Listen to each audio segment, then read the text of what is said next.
Parque do Xingu, uma das mais bem-sucedidas reservas indígenas do mundo, no coração do Brasil, um território que reúne diversos povos, conectados com o mundo moderno, mas que preservam suas tradições, seguindo os conselhos de seus protetores, os irmãos Vilas Boas.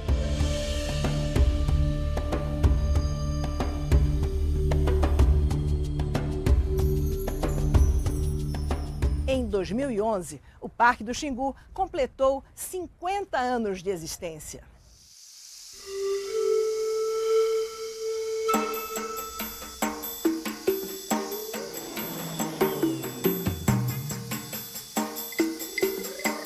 Em diversas viagens ao Xingu, temos registrado a vida nas várias aldeias. Alguns documentários foram roteirizados junto com os próprios xinguanos. Em 2003, documentamos um Quarupi emocionante, em homenagem a Orlando Vilas Boas, e ouvimos a palavra das lideranças xinguanas. Quem ajudou, lutou para conseguir manter o Xingu, o Parque do Xingu, foi nosso herói, um homem que nunca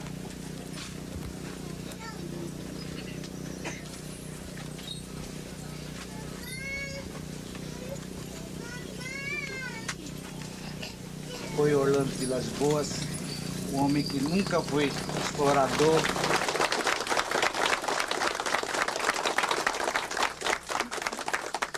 Orlando Vilas Boas e seus irmãos dedicaram suas vidas ao Parque do Xingu, um parque indígena que funciona de fato, onde a cultura está preservada e as lideranças trocam ideias, apresentando soluções para o bem das comunidades e para o futuro.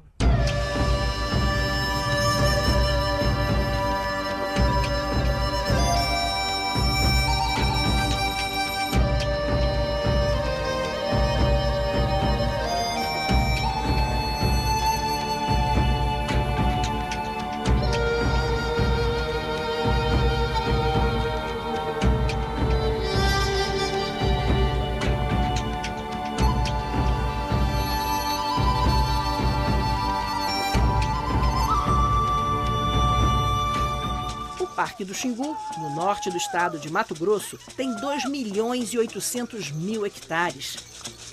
Aqui, mais de 5.500 índios de 16 etnias diferentes convivem harmoniosamente. Isso é o resultado do importante trabalho de grandes brasileiros, como Marechal Rondon, Darcy Ribeiro, Noel Núteus e os irmãos Vilas Boas. A criação do parque em 1961 foi um gesto visionário desses brasileiros e representa um pequeno acerto de contas na destruição dos povos indígenas em nosso país.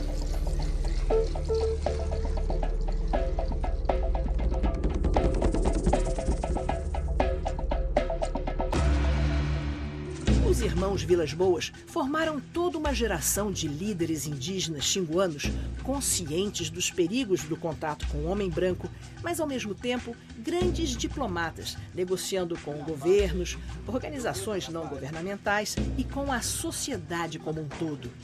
Então, senhores imprensas, agradeço vocês.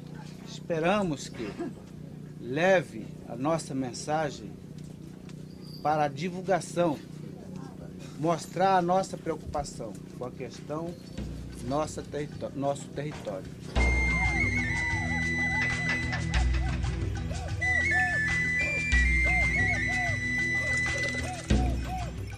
Lideranças como a do cacique Aritana e Aualapiti, Tacumã Camaiurá, Guatamã Uaurá, todos do Alto Xingu, e Meloboi Peng, do Médio Xingu, continuam zelando pelo patrimônio cultural e ambiental do Xingu, buscando diálogo direto com Brasília e, ao mesmo tempo, com a comunidade regional.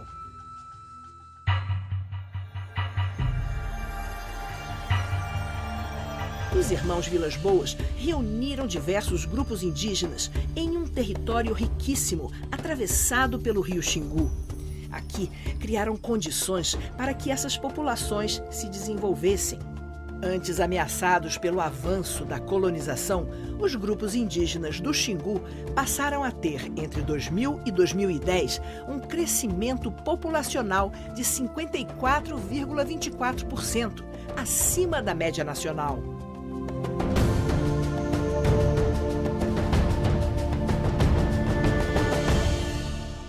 Como ressuscitar um povo? Como evitar a extinção de uma etnia? Como salvar vários povos que viviam nessas terras que hoje fazem parte do Brasil? Foi isso que os irmãos Vilas Boas fizeram no Xingu.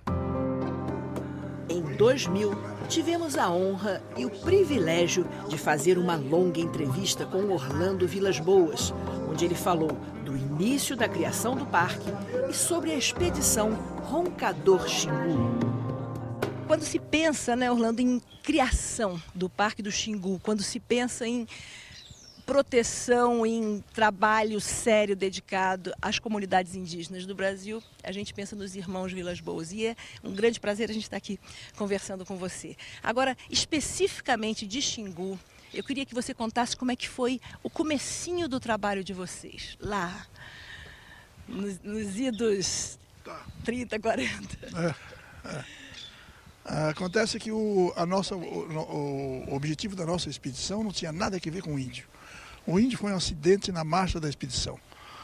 A nossa função era fazer uma picada, que seria um caminho em linha reta do Brasil Central para Manaus, principalmente até o rio Tapajós. A distância seria mais ou menos de 2.200 quilômetros.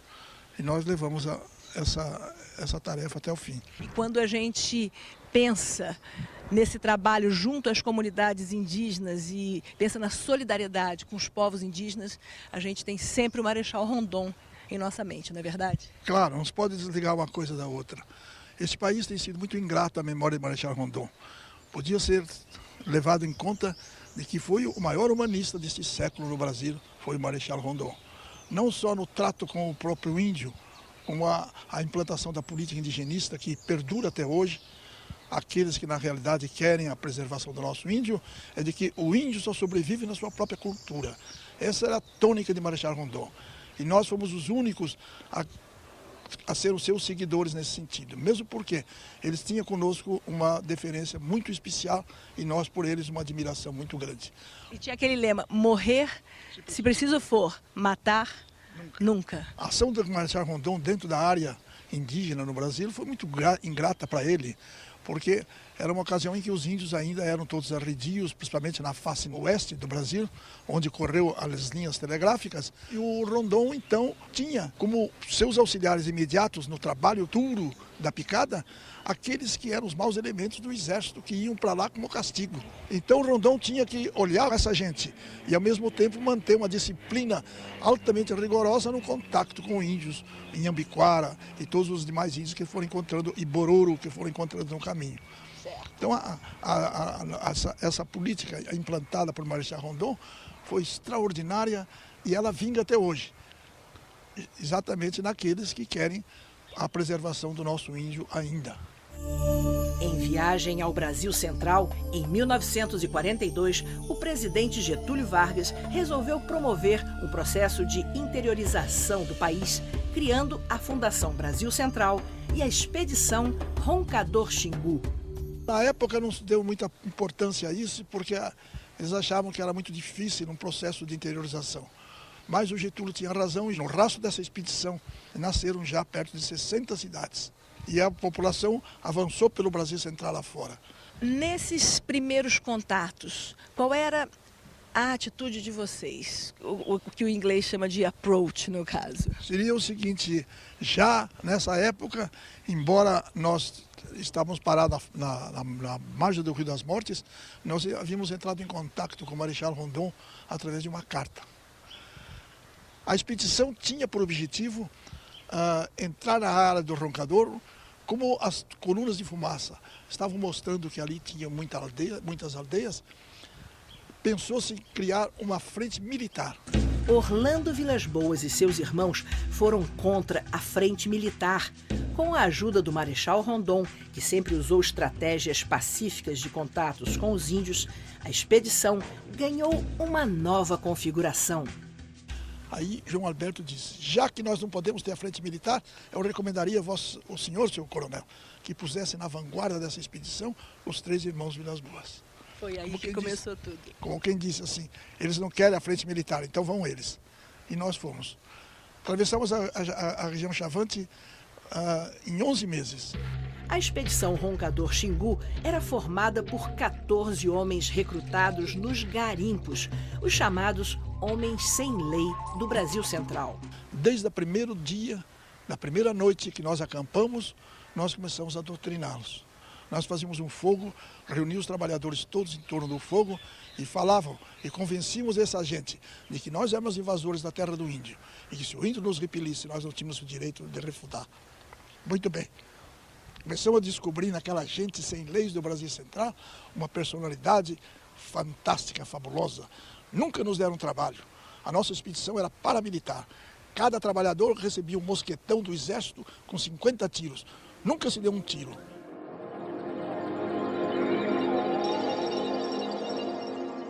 E como era o trabalho dos 3 irmãos? O Cláudio, o Leonardo, você? O Cláudio era o homem da bússola. O Cláudio sempre foi muito minucioso em todo tipo de trabalho e observação que fazia. O Leonardo era o seu auxiliar imediato, era quase que o fiscal da brigada. E eu era o chefe da tropa. Eu fiquei na retaguarda para fazer na tropa, para não deixar que faltasse alimentos para esses homens na frente. Foram 11 meses desbravando mais de 400 quilômetros de selva e índios como os Chavantes atacando a expedição. Certa feita, os índios puseram fogo na frente da nossa caminhada, um fogo imenso. Nós saímos para a esquerda, encontramos outro fogo, voltamos para a direita, encontramos outro fogo e já estávamos começando a perder o controle por causa da fumaça. De repente eu saí para um lado e encontrei um córrego e gritei, água boa, pessoal, água boa. Todo mundo correu para lá. E nós, então, não queríamos tomar a água, queríamos respirar junto da água. Foi a única maneira que nós conseguimos sobreviver, foi respirando junto da água, até que a fumaça tenha passado e nós, então, saímos.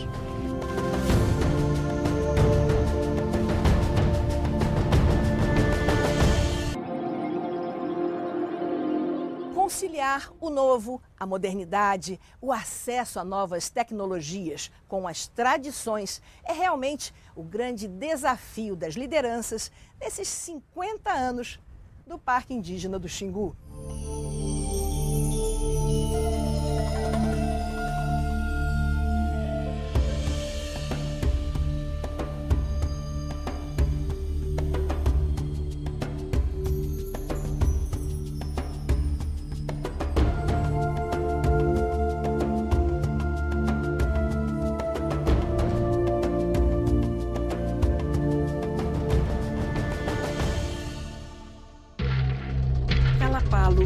Camaiurá, Iaualapiti, Uaurá, Meinaco, Aueti, Matipu, Uicuro, Ipengue e outros das 16 etnias têm, no Parque do Xingu, um território seguro para criar seus descendentes. A importância estratégica desse parque sempre foi fundamental para preservar ecossistemas, recursos naturais, diversas etnias e o mosaico cultural que esses povos representam.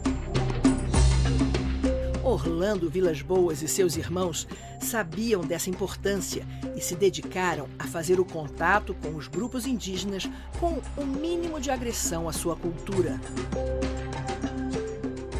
A primeira atração que nós fizemos foi quando chegamos no rio Curuene e demos com os índios numa barranca muito grande e que não deixaram a gente nos aproximar porque eles ameaçavam com arco e flecha. Até que de repente surgiu um bruto índio na barranca e fez um gesto largo e nós atravessamos o rio, subimos a barranca, os outros se afastaram e nós fomos lá e abraçamos o velho índio Izarari, muito respeitado em toda a área. foi a primeira... Era o índio Calapala. Foi o primeiro índio que nós abraçamos. Foi um Calapala. E ali, em homenagem ao Izarari, nós fizemos um acampamento e fizemos um campo de pouso para Teco-Teco. A nossa expedição continuou. O segundo índio a entrar em contato conosco foram os índios Cuicuro, falando a mesma língua dos Calapalos. Porque o índio no Brasil é inserido em 4 grandes famílias linguísticas: Caribe, Aruaque, Tupi e Gê. E aquelas que não couberem dentro dessa classificação são chamadas de línguas isoladas. Nós tínhamos representantes de todas as línguas, de todos os troncos linguísticos indígenas do Brasil. Em 1910 foi criado o Serviço Nacional do Índio e em 1961 foi criada a FUNAI. Quem deu o nome de FUNAI fui eu, porque eu participei da comissão que criou a FUNAI.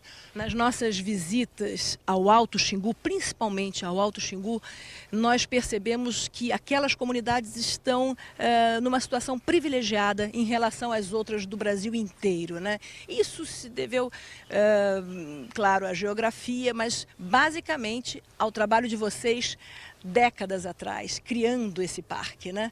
Como é que estão essas comunidades hoje, a seu ver? Nós abrimos a área para pesquisa de grandes universidades e para estudiosos altamente credenciados. Isso aí fez com que se divulgasse de uma maneira extraordinária. Lévi-Strauss, por exemplo, foi para o Xingu para passar 2 dias, ficou uma semana. Bom, mas também as margens ali da Lagoa Ipavu, naquela aldeia lindíssima, Camaiurá, quem não ficaria meses e meses? As pessoas vão ficando conquistadas, inclusive pela amabilidade, né, dos índios.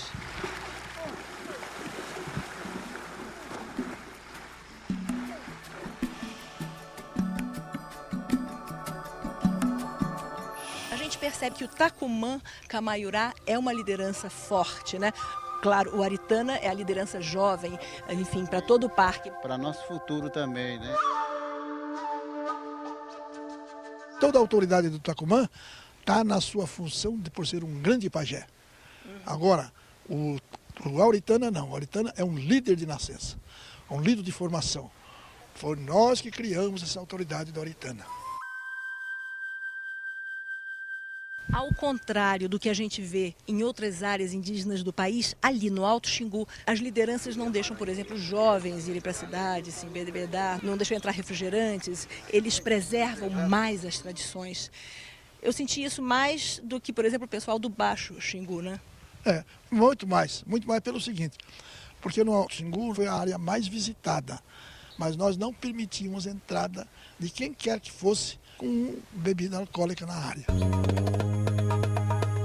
As lideranças xinguanas têm consciência do que é bom ou do que pode ameaçar a cultura indígena.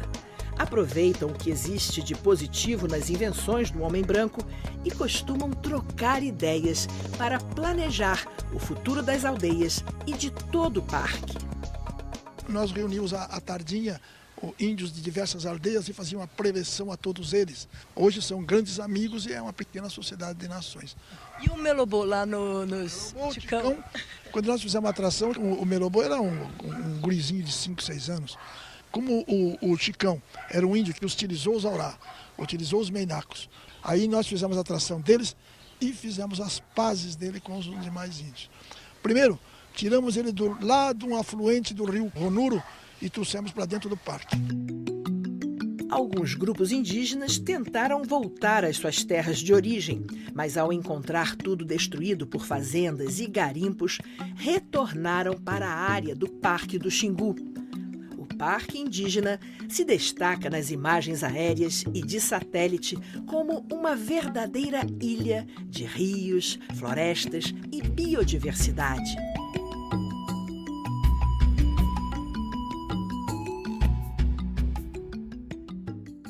Uma das coisas mais lindas, a meu ver, no Parque do Xingu é essa convivência pacífica, harmoniosa, essa comunhão entre as diversas etnias, as diversas comunidades, né? Isso foi, e verdade, foi uma política muito boa nossa. Primeiro nós começamos a mostrar aos índios de que eles eram irmãos, de certa forma. Assim como nós falamos assim, esses sertanejos que vocês estão vendo são nossos irmãos. Nós somos de uma outra ala da humanidade. Vocês são outros, vocês não podem ser inimigos um do outro. Vocês têm que se ajustarem, vocês têm que se auxiliarem um ao outro. Se unir, né? Nós auxiliamos ao nosso. Vocês não estão vendo aí que esses trabalhadores, nós não estamos ajudando eles? Então por que vocês não podem ajudar os outros índios? Fomos criando essa política de união. Foi por isso, e isso aí teve uma repercussão fantástica. Você acha, Orlando, possível, em outras áreas do Brasil, com outras comunidades indígenas, acontecer isso que aconteceu no Xingu, essa reunião de diversos grupos em harmonia? É possível desde que a pessoa, aqueles que forem encarregados dessa política, tenham o conhecimento e tenham a vivência com o índio. O importante é você ter a vivência com o índio. Você tem que conhecer um pouco da psicologia do índio com relação ao civilizado para poder solicitar alguma coisa. Projetado com uma área 10 vezes maior do que a de sua implantação, o Parque do Xingu hoje está cercado por fazendas de gado e soja que, além de desmatar e fazer barragens, poluem as águas que abastecem as aldeias, onde vivem mais de 5.500 pessoas. Os nossos procuradores de coisas novas começaram a comprar as faixas de terra na beira do Parque Nacional do Xingu. Este é um registro que deve ser feito agora. E esses fazendeiros todos que estão se projetando na margem do Xingu estão derrubando as árvores até na barranca. E os índios já estão reclamando que a água agora é suja no tempo das águas, no tempo das chuvas, porque a barranca vão desbarrancando e eles estão rio abaixo. É uma verdadeira brutalidade o que está acontecendo. Orlando Vilas Boas faleceu em 12 de dezembro de 2002 e deixou um importante recado para as populações do Parque Indígena do Xingu. Eu queria, para finalizar, Orlando, que você desse um recado para os nossos amigos do Xingu e para os nossos irmãos brasileiros de todas as partes. Esse recado não é só para os índios do Alto Xingu, não é só para Tacumã e para Aritana, porque com a liderança de Tacumã e Aritana, nós sabemos que as tribos do norte, do sul, vão indo bem. Mas vocês não devem permitir a entrada de pessoas estranhas dentro da área. Elas hoje são muito boazinhas, mas amanhã elas querem as suas terras. Eles quiseram as terras dos índios e tomaram a terra dos índios. Agora querem tomar as suas malocas. Cuidado com essa gente. Não existe civilizado bonzinho.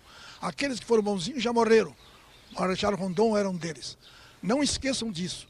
É uma recomendação que eu faço aqui da cidade grande, porque eu sei e conheço aqueles que vão até aí na procura de amizade, na procura de uma série de coisas, mas no fundo o interesse é outro.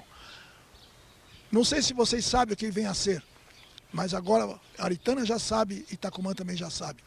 Existem muitas riquezas no subsolo da nossa terra e tem muita gente interessada nesse subsolo. E esse subsolo pode estar também aí no Xingu. E o garimpo é a destruição de toda a sua etnia. Vocês morrem porque o civilizado não tem contemplação com ninguém.